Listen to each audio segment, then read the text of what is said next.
मेरी एक कविता वो रूठा कुछ ऐसे। उसने मेरी बात काटकर मुझे पागल करार दिया।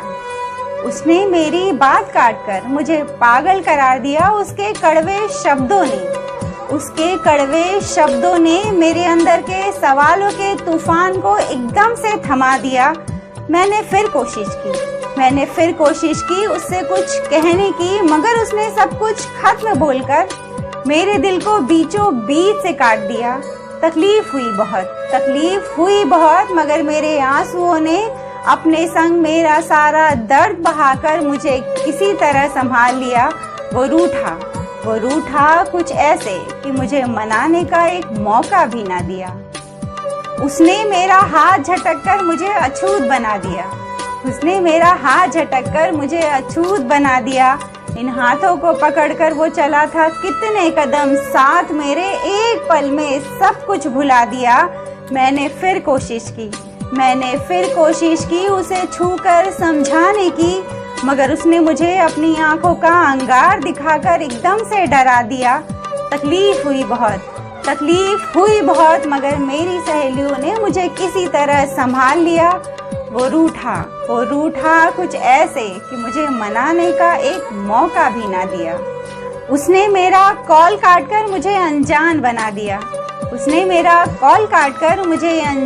बना दिया।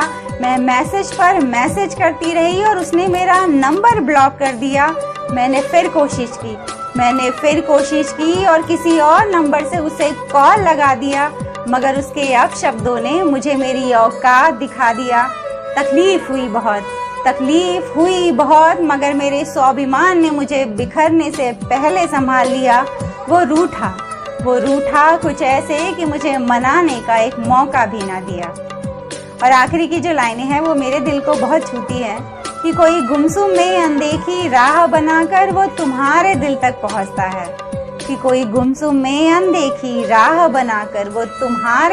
तक पहुंचता है। उसका जैसा मन चाहा वो वैसा तुम्हें बदलता है। कि तुमने खुद को खो दिया और वो भी ना मिला, तो आंसू ही दर्द तेरा रखवाला है।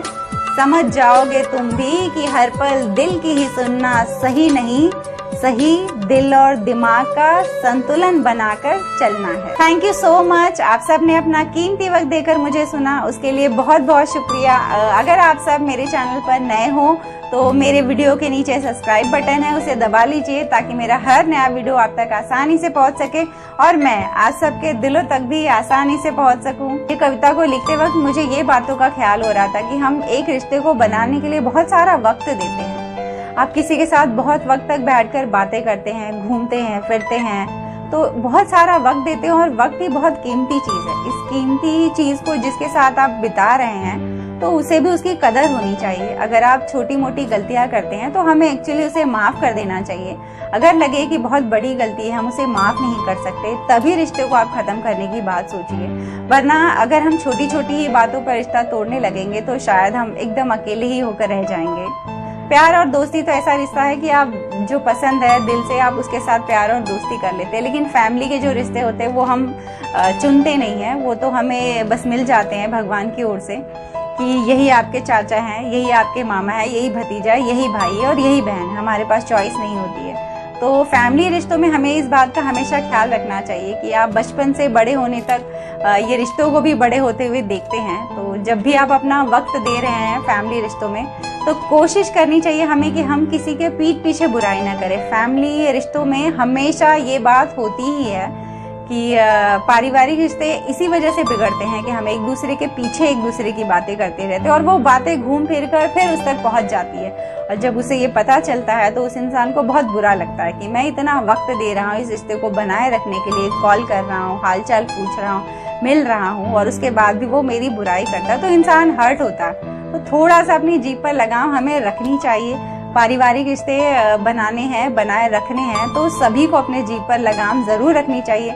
अच्छा है बुरा है जो भी है वो उस इंसान के सामने ही कहिए, पीछे उसकी एटलीस्ट अच्छाई कर दीजिए, बुराई मत करिए। तो आप सभी मुझे कमेंट करके बताइए कि आप अगर रूठ जाते हैं तो आपको अगर कोई मनाने आता है तो आप उसकी बातें सुनते हैं या उसे आप भी झटक देते हैं या उसे भी आप हर्ट करते हैं।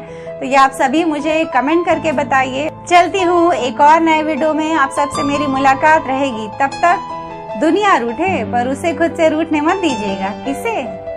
इसे।